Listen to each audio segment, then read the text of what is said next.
Bienvenue sur Malaika, quelle joie de se retrouver pour une nouvelle saison avec des nouveaux sujets que vous aurez l'occasion de découvrir certainement. Restez avec nous, nous avons un sujet vraiment qui va vous intéresser, messieurs et bien sûr mesdames. Alors découvrons le sujet du jour. Alors voilà, donc si vous êtes en couple, ça va plus particulièrement vous intéresser parce qu'aujourd'hui nous parlons de comment gérer les disputes ou les désaccords dans un couple. Est-ce qu'il faut boxer? Est-ce qu'il faut rendre? Comment on le gère? Surtout en tant qu'enfant de Dieu, né de nouveau, avec l'éclairage de la parole de Dieu. Comment est-ce qu'on devrait gérer les disputes? On va essayer de répondre bien sûr à toutes ces questions avec Maman Audrey comme d'habitude. Sujet pas évident, hein? Avec des gants de boxe. On va tous s'équiper. Et donc on est venu sur le ring aujourd'hui, Maman Audrey. On est sur le ring. Avec Maman Janine qui va bien sûr nous donner un peu un éclairage depuis Kinshasa. Depuis Kinshasa, et je vais compter les points aussi, Maman Audrey. Ah, ça va être intéressant. Du coup, Magali, tu vas être l'arbitre. Oui, tout à fait. J'ai pas mal de choses à dire, donc ça va être intéressant. Ok. Et Maman Audrey n'est pas venue seule sur le ring. Ah oui. Moi, je sors du ring. Donc on a le plaisir d'avoir Papa Mickey avec nous qui va vraiment nous donner un éclairage biblique concernant les disputes dans le couple, comment Jésus voit ces disputes, comment il faut les gérer. Merci en tout cas Papa Mickey d'être avec nous. C'est toujours mon plaisir d'être parmi les sœurs. Ah, autour du feu. Autour du feu, oui. Donc justement, vous l'avez entendu, on va parler de disputes, mais avant tout, on va passer à la rubrique de Mag. Alors, Magali, rentrons dans le vif du sujet, toujours des questions très épineuses sur ce plateau de Malaika. Alors oui, un petit peu de contexte, Nadège, avec toutes les recherches que j'ai faites sur le sujet, vraisemblablement, les disputes, les désaccords sont inévitables dans tout couple, en Afrique comme ailleurs. Hein, ce n'est pas un phénomène qui concerne que la femme africaine. Hein, enfin, je veux dire, dans le monde entier, en tout cas les couples qui sont mariés, puis ça peut arriver qu'il y ait des tensions. Oui. Alors pourquoi on se dispute aujourd'hui? On se dispute pour pas mal de choses. Ça peut être l'éducation des enfants, ça peut être les relations extra-conjugales, c'est ce qui est revenu dans les recherches que j'ai faites, surtout pour tout ce qui est contexte femme africaine. Et puis vous avez également le manque de communication qui peut aussi créer beaucoup de tensions.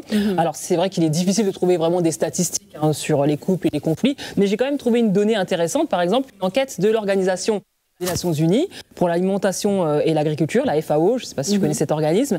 Et en fait, cet organisme a révélé que les désaccords financiers sont l'une des principales causes de conflits conjugaux dans de nombreuses régions d'Afrique subsaharienne. Wow. Donc ça veut dire ce que ça veut dire, hein, les désaccords financiers. Alors je vais vous citer un petit peu maintenant quelques défis spécifiques pour les couples africains. Alors vous avez d'abord tout ce qui est rôle de genre et attentes culturelles. Tout ce qui est patriarcat, vous allez voir que dans de nombreuses sociétés africaines, l'autorité de l'homme quand même prédomine et avec des attentes quand même assez spécifiques et ça peut conduire à des tensions. Vous avez également tout ce qui est respect et soumission qui sont des notions qui sont très importantes, qui peuvent parfois aussi empêcher les femmes de s'exprimer ouvertement lors de conflits. Vous avez tout ce qui est pression économique, j'en ai parlé tout à l'heure, mais c'est vrai que tout ce qui est pauvreté, ça provoque énormément de tensions dans les couples, les disputes sur les finances étant assez fréquentes quand même. Tout ce qui est emploi aussi, vous avez ce déséquilibre dans les contributions financières. Maman Audrey, par exemple, le mari, lui, va gagner peut-être plus d'argent. En général, c'est ce qui se passe. Et donc, entre les partenaires, et ça va créer des environnements et des ressentiments et des conflits. Vous avez également aussi toute cette partie de famille élargie et d'influence extérieure. C'est un sujet, c'est un aspect on parle souvent de ça dans les émissions de Malaika. Tout ce qui est interférence des membres de la famille, Papa Mickey élargie, qui des fois viennent dans le couple, ils donnent leur grain de sel, la belle-mère là qui vient, qui aggrave les situations, qui aggrave les conflits conjugaux, en particulier dans les cultures où les familles étendues jouent un rôle vraiment central. Et vous avez également tout ce qui est pression sociale, les attentes, les jugements de la communauté, qui peuvent également être une pression supplémentaire. Et pour finir cette rubrique, je voulais quand même parler de tout ce qui est responsabilité disproportionnée de la femme, sans vouloir rentrer trop dans le féminisme. Non, c'est quelque chose qui me tient à cœur quand même de dire. Il y a toujours cette perception enracinée dans les structures patriarcales où l'homme est perçu comme le chef du foyer, et donc c'est aussi très galvanisé dans certains conseils pastoraux. Et du coup, eh bien, c'est très rigide, Papa Mickey, c'est très légaliste, très rigide. des Écritures, l'homme, c'est lui l'autorité, c'est lui qui a forcément toujours raison. Et donc la femme, des fois, est noyée dans cette perception et elle a du mal à s'exprimer et ça cause des conflits et surtout toujours du tort à la femme. Donc voilà un petit peu la rubrique. Parfois, elle a raison. Parfois, elle a raison. Je dirais même souvent. Voilà, maman Audrey est allée plus loin de ma réflexion, mais elle a tout à fait raison. Merci beaucoup Magali pour cette rubrique. Justement, Maman Janine, est-ce qu'à Kinshasa, la femme a raison? Bah écoute, oui, ça arrive quand même qu'elle ait raison et que elle soit reconnue par le pasteur lorsqu'il y a des conflits dans le couple. Après, tout dépend de la situation. Mais ce qu'il faut savoir, Maman Audrey, c'est que, comme le disait Magali dans sa rubrique, la majorité des points de désaccord dans un couple, c'est franchement les finances. Hein. Dans tous les ateliers que j'ai pu faire Malaïka avec les femmes, c'est souvent ça qui revient. Mais comment ça se fait qu'on est le 20 du mois et que tu as déjà plus d'argent? Explique-moi. Alors la femme, elle est désemparée parce qu'elle n'a pas beaucoup d'explications. Et souvent, elle a peur. Elle a peur déjà. Et elle ne va pas forcément essayer de mettre son budget, toutes les lignes qu'elle a de dépenses. Voilà. Et il s'avère que finalement, quand elle regarde de près, elle a acheté des produits d'entretien, des produits cosmétiques, en plus de ce qu'elle devait acheter. Et ça a grevé plus ou moins le budget. Donc c'est vraiment une cause de dispute et de désaccord dans le couple. Mais il n'y a pas que ça, Magali, tu as dit beaucoup de choses, mais ce qui revient aussi dans ce que tu dis, c'est le manque de communication. Par exemple, une femme me disait, elle, quand son mari va travailler, elle s'assure de faire tout son ménage, tout ça bien, et après elle sort. Mais quand son mari l'appelle, il dit, t'es où là? T'es dehors? J'entends le bruit du bus, etc. Et là, elle n'a pas prévenu son mari. Et le manque de communication, le fait de ne pas dire que je vais sortir, je vais aller voir ta mère, je vais aller voir ma mère, et ça te pose des problèmes. Parce que la femme n'ose pas communiquer à son mari. Ça va pas jeter un drame, oui. En fait, c'est très enfantin tout ça. Non, certainement. Oui. Certainement. Et du coup, elle a appris à communiquer parce que finalement, le monsieur ne demandait pas grand-chose. Et il lui disait, mais tu sais que tu es une femme mariée, tu n'es pas une femme libre, tu dois quand même tenir ta maison. Pas une femme libre. Tu n'es pas une femme libre. Tu es une femme... et le manque de communication, c'est vrai que parfois, ça peut causer des petits soucis. Alors, il y a aussi tout ce qui est éducation des enfants, tenue de la maison, comparaison, les maris qui comparent, ah bah tu vois l'autre, tu vois comment elle s'occupe de son mari, comment elle range les chaussures de son mari, comment elle lui prépare. Alors tout ça, c'est des choses... Comment elle enlève ses chaussures quand il rentre. Par exemple. Et comment elle prend soin de lui. Et ça, c'est des choses qui reviennent beaucoup. Et les femmes ont beaucoup de mal aussi avec ces comparaisons parce qu'elles partent du principe que voilà, on ne peut pas comparer. Oui. Chacun est comme il est, etc. Voilà. Et donc par rapport à la résolution de conflits maintenant, Papa Miki, parce que il faut quand même quelque chose pour résoudre ce conflit. Souvent, les femmes me disent, elles évitent quand même de répondre au mari, hein, pour éviter de mettre de l'huile sur le feu. Alors bien sûr, il y a toujours des femmes qui ont du répondant, etc. D'ailleurs, elles se font souvent reprendre par leur mari parce qu'elles sont irrespectueuses, parce qu'elles parlent mal sur le mauvais ton, etc. Mais souvent, la plupart des femmes vont faire ce que Papa Mickey disait tout à l'heure hors antenne, mettre de l'eau dans la bouche et ne pas avaler. Et après, attendre le moment opportun, peut-être, pour en parler plus tard. Et quand vraiment la crise, elle est vraiment avérée, qu'on ne peut plus parler, là, on va chercher la médiation. Ça va être le pasteur ou les parrains, ou parfois même les parents. Justement, on a entendu Maman Janine et bien sûr Magali. Moi, la première question que j'ai pour Papa Mickey et bien sûr pour Maman Audrey, c'est pour vous deux. Est-ce que les disputes dans le couple, c'est normal ? Pour un couple qui vient de se marier où ça commence à chauffer, est-ce qu'ils doivent se dire c'est normal, ça va chauffer et c'est comme ça? Bien sûr qu'il n'y a rien qui allons dire que le mariage ne va pas être parfait du jour au lendemain, mais c'est une construction et c'est normal que ces choses-là arrivent, mais il ne faut pas les prendre à la manière du monde, c'est-à-dire essayer d'emmener des solutions selon le monde, qui n'ont pas de solution, mais le style... Les solutions du monde. Ouais, le style. Il faut toujours se retourner et trouver une solution bibliquement, selon le cœur du Seigneur, et non pas essayer de on dire, Colmater quelque Ouais, chose, c'est ça, essayer de rafistoler, ouais. mettre un morceau de tissu là parce qu'il y a un petit trou. Mais je crois qu'il faut rentrer dans le domaine spirituel. Le fait demeure que les disputes et les conflits C'est ça. dans un couple, ben oui. Mais ça ne peut pas être éternel. Ok. C'est pourquoi le Seigneur propose et demande, il nous donne une instruction. Comment un couple doit vivre. Et là, on a eu des exemples clairs. Et le problème que tu as mentionné aussi, c'était au niveau des finances. Ouais. Au niveau des finances. Mais qu'est-ce que le chrétien, comment est-ce qu'il comprend sa responsabilité en tant qu'un mari ou en tant qu'une femme? Alors, la première chose que moi je veux essayer de conclure, c'est-à-dire que le mari et la femme, quand ils rentrent dans un mariage, ils ne sont plus séparés. Ils ne sont plus désunis. C'est ça. Ils Ouais. deviennent une seule chair. C'est-à-dire que tout ce qui m'appartient appartient à ma femme. Tout ce qui l'appartient m'appartient. Même si c'est un héritage, même si c'est quoi que ce soit. Puisque nous avons besoin de comprendre, les chrétiens, que le mariage emmène cette unité et qu'on devient une seule chair. C'est pourquoi Dieu a dit que personne ne doit séparer Oui. l'homme et la femme parce qu'ils sont devenus Une seule chair. Que Dieu les a unis. Donc, finalement, quand on voit des problèmes, c'est parce qu'on n'a pas la compréhension du mariage et on ne comprend pas notre propre responsabilité l'un envers l'autre. C'est pourquoi tu viens de dire, l'homme, le mari, il arrive, il donne tant d'argent à la femme, il dit débrouille-toi. Mais c'est pas chrétien ce truc-là. C'est pas du tout chrétien. Il faut que les deux s'asseyent et les deux comprennent que tout ce qui est mis là et tout ce qu'il y a là appartient aux deux. Et allons voir maintenant comment on va gérer ces finances à la manière de Dieu.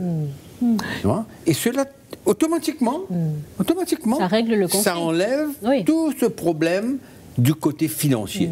Ça enlève complètement. Ouais. Mais pour cela, il faut que le mari comprenne et la femme comprenne, et surtout le mari, Oui. qu'il comprenne que même s'il emmène la majorité ou totalement, La totalité. la totalité dans la maison, mais c'est pas pour lui.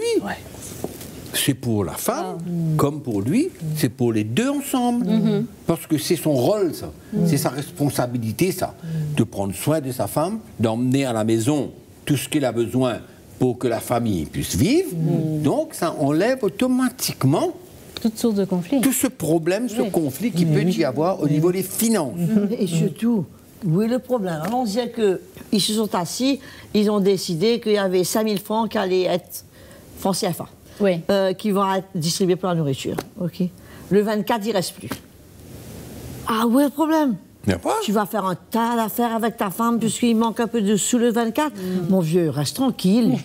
Dis à ta femme, on voit n'essaie même pas de savoir où l'argent est parti. C'est ça. Hein, Qu'est-ce que j'espère tu as tu as confiance besoin? en ta C'est femme. Dis de quoi tu as besoin. Tu veux qu'on aille ensemble au magasin, on va voir ce qui te manque. Est-ce que je peux t'aider à aller chercher quelque chose pour toi? Qu'est-ce qui te manque? Ça, c'est le mari chrétien. C'est pas le gars, le boss, là. Ça va faire sauter beaucoup de circuits dans beaucoup de maisons. Ah, bah que ça saute.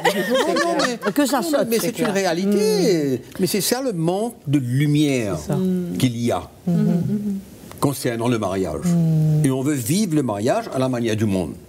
Mais par Et contre, de la culture. Oui, et le Seigneur nous donne la solution claire et nette. Amen. Et si on accepte cela, et que le mari, en tant que l'autorité de la maison, il comprend son rôle, Amen. et cela ne l'enlève pas son autorité. Exactement. Mais au contraire, de la même manière que Jésus, lui, il avait reçu l'autorité de son Père, mais il s'est humilié.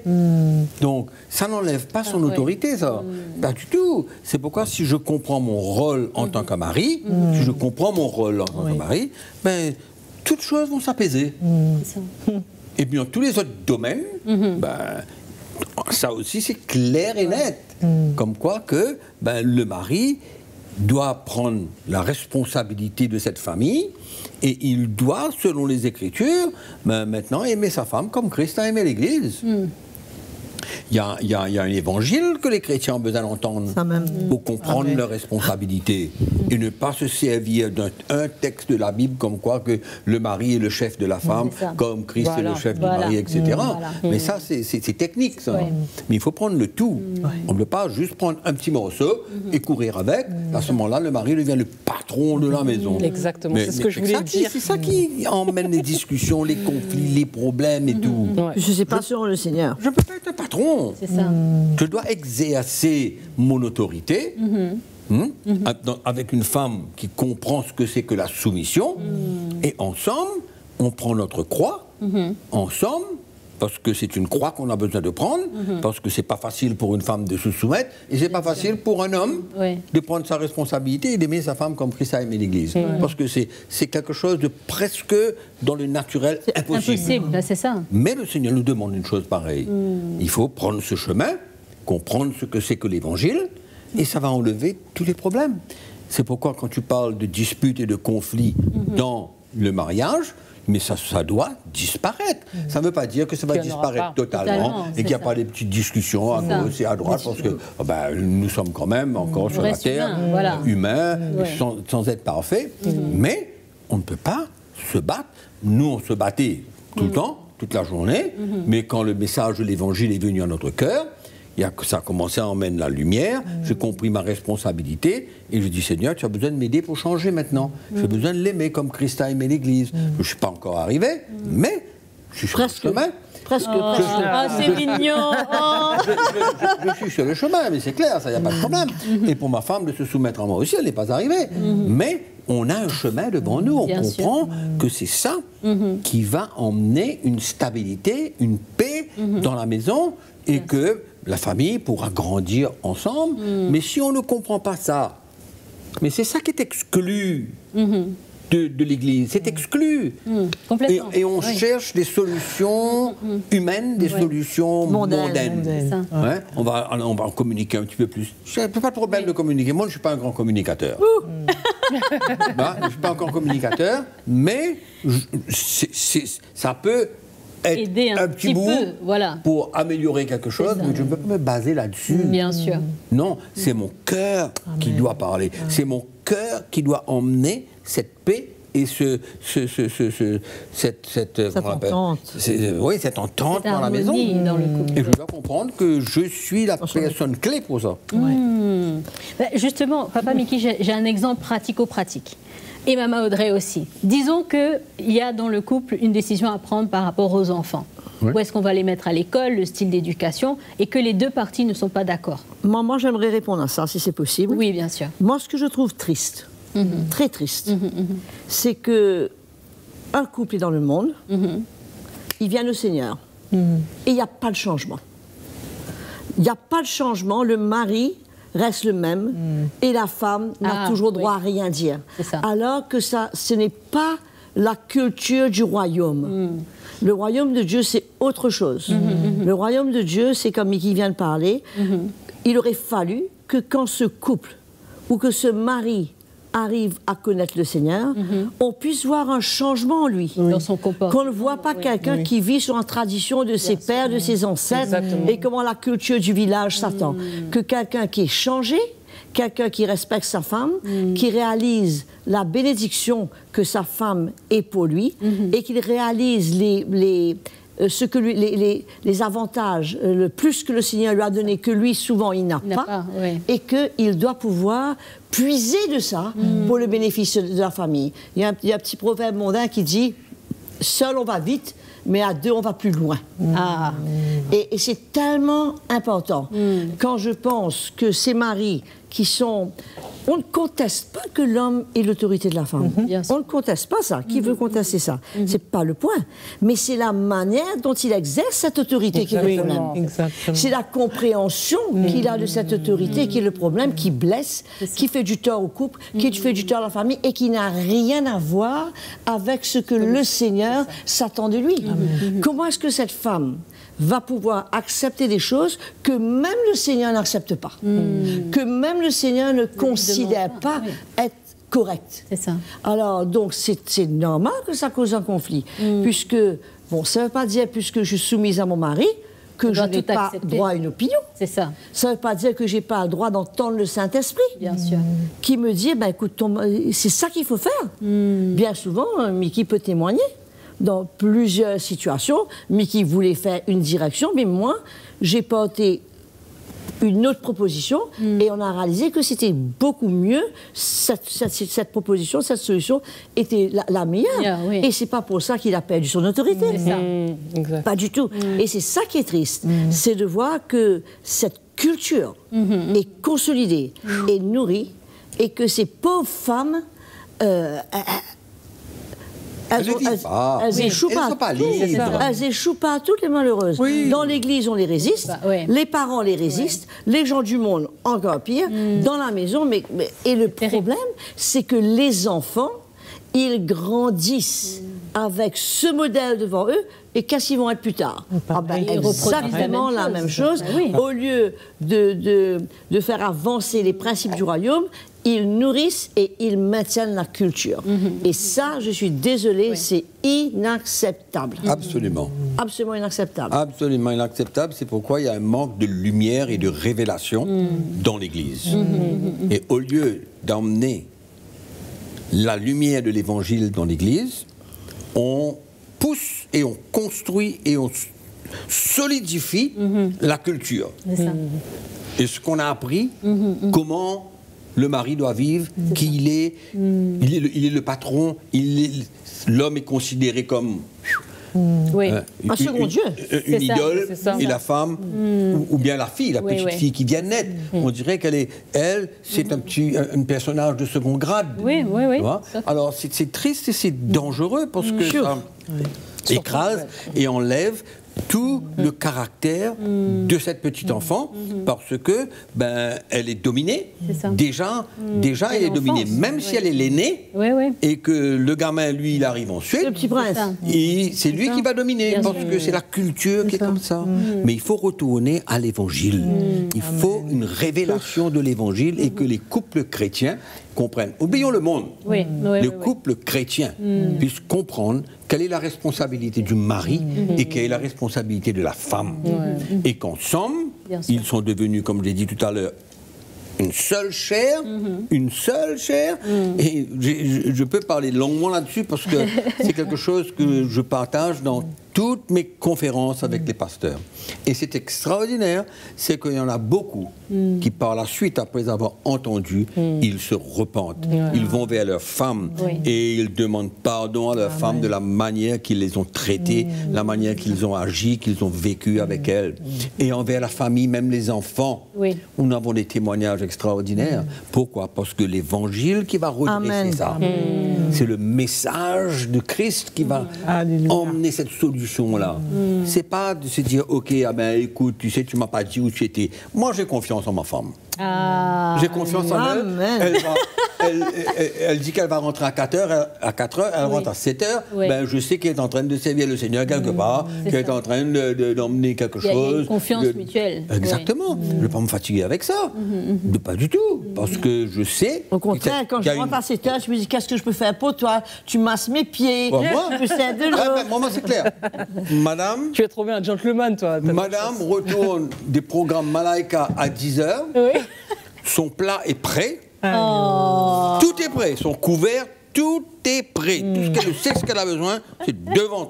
Pourquoi? Waouh. Mais c'est comme ça. Amen. Parce qu'elle est en train de servir le Seigneur. Et alors, moi, je fais ma part. Demain, ce sera elle. Bien sûr. Donc, c'est vrai que la femme a une certaine responsabilité dans la maison. C'est ça. Mais il faut qu'elle soit libre aussi.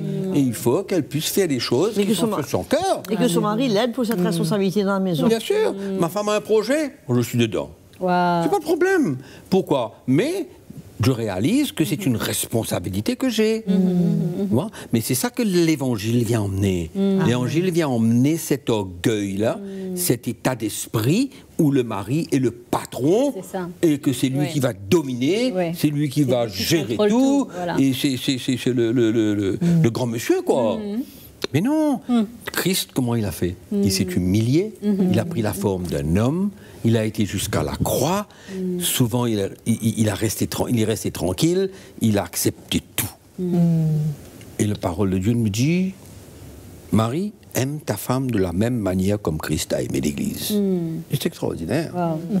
Donc quand l'Évangile vient, ben, ça règle tous les problèmes. Pas un seul coup, Bien sûr. parce qu'il y a un travail de Dieu qui se fait en moi, et il y a un travail de Dieu qui se fait en elle, et on progresse. C'est pourquoi je dis que les conflits et les problèmes et tout ça dans une famille, Oui. ben, c'est de moins en moins. Ça devrait. Oui, ça devrait, devrait de bien moins sûr. en moins. Si on Bien sûr. suit C'est ça, c'est ça. les instructions de Christ et qu'on emmène le vrai évangile, le message de la croix, je vais prendre ma croix, Oui. elle va prendre sa croix, et puis on va servir le Seigneur et la maison sera correcte. Exactement. D'ailleurs, j'invite tous ceux qui nous regardent, tous ceux et celles qui nous regardent, à aller, Papa Mickey, parler de tes messages, tes prédications, quand tu vas rencontrer les pasteurs ou même les chrétiens. Donc, on invite toute personne qui nous regarde aujourd'hui à aller sur notre page web ctmi.org, donc ORG, ou alors sur l'application. Télécharge l'application qui est Voilà. gratuite. Ce qui est gratuite, exactement. Et là-dessus, où ils auront tous les messages de Papa Mickey, justement, qui parlent de relations de couple, de la famille, le mariage, etc. Exactement. Et il y a un prix à payer. Oui. Pour être un mari qui aime sa femme, il y a un prix à payer. Parce que ça brise son orgueil, ça le casse, ça fait mal, c'est pas facile. C'est pas facile quand on a eu un style de vie et qu'on a été grandi. habitué de vivre d'une C'est ça. telle manière Oui. et que le Seigneur veut qu'on vive D'une à autre- sa manière, ben, ça fait mal, hein. C'est pas facile. Bien sûr. Mais il n'y a pas d'autre chemin pour restaurer une famille et pour que la femme soit libre de faire ce qu'il y a sur son cœur. Et moi, je suis libre de faire ce qu'il y a sur mon cœur. Et en même temps, ça n'enlève pas son rôle C'est ça. de me soutenir, de m'aider, d'être avec moi dans ce que je fais hein, et d'avoir un cœur, une attitude qui se soumet. C'est ça que l'homme veut voir. C'est le respect que sa femme a envers lui. Pas une espèce de manipulation, C'est je sais ça, pas ouais, quoi. c'est ça. Ouais, Et la ouais. femme, elle veut ressentir le cœur. Comment elle va respecter quelqu'un qui ne la respecte pas et qui la traite, qui la n'est traite pas mal. comme Jésus s'attendait ça. et qui est dictateur et qui n'a pas de cœur, qui est dur. C'est C'est ça. difficile. Bien sûr. Mais enfin, Quand l'évangile vient, il y a un travail qui se fait. Bien Exactement. entendu. C'est ça. C'est ça la clé, c'est ça la solution. Il n'y a pas d'autre chemin qu'on va besoin de prendre pour essayer d'expliquer quoi que ce soit. Aller voir le pasteur. Mais les pasteurs, même la plupart d'entre Lui-même, eux, il est- c'est le même cinéma dans leur maison. C'est ça, c'est ça.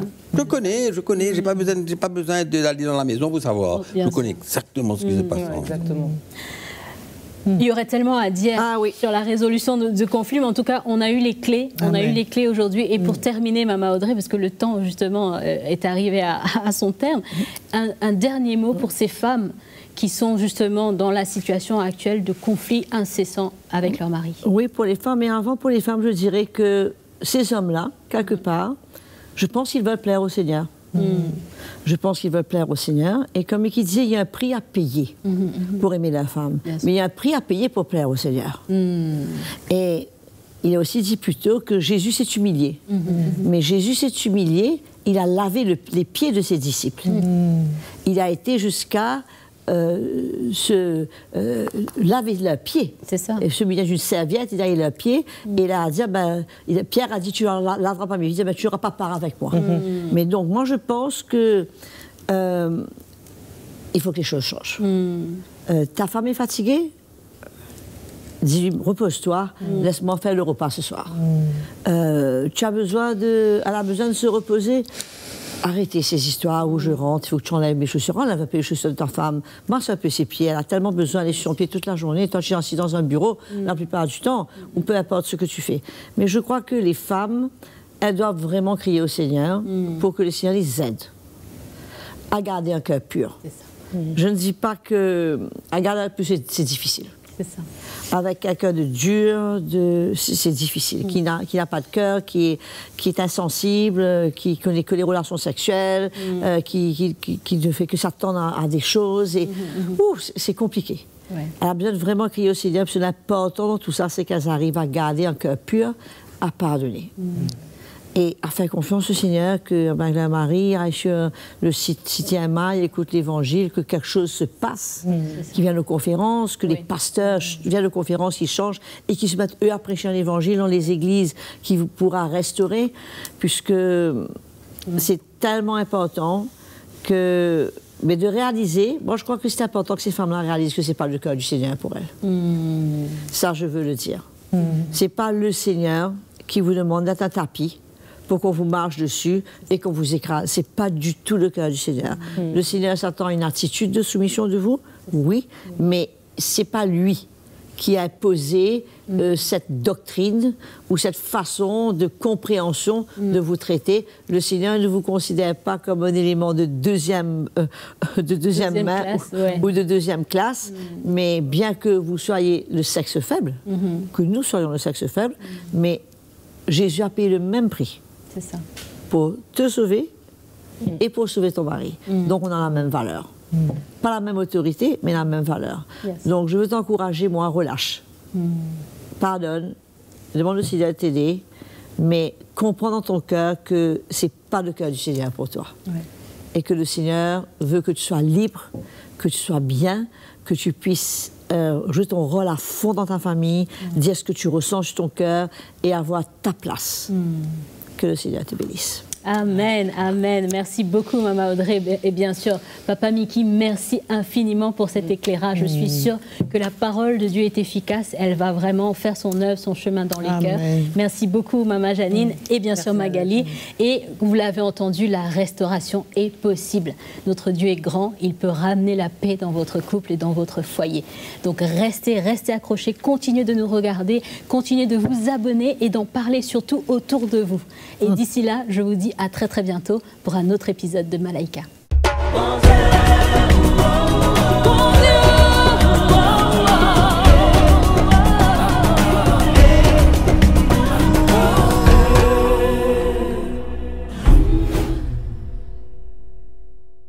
Merci d'avoir été avec nous sur Malaika. Si vous avez aimé ce programme, n'hésitez pas, abonnez-vous à notre chaîne YouTube Malaika et n'hésitez pas à cliquer sur la petite cloche pour avoir les notifications et être ainsi informé des nouvelles parutions de Malaika. Nous vous invitons aussi à partager le programme autour de vous pour bénir quelqu'un avec Malaika. Nous vous disons à très très bientôt.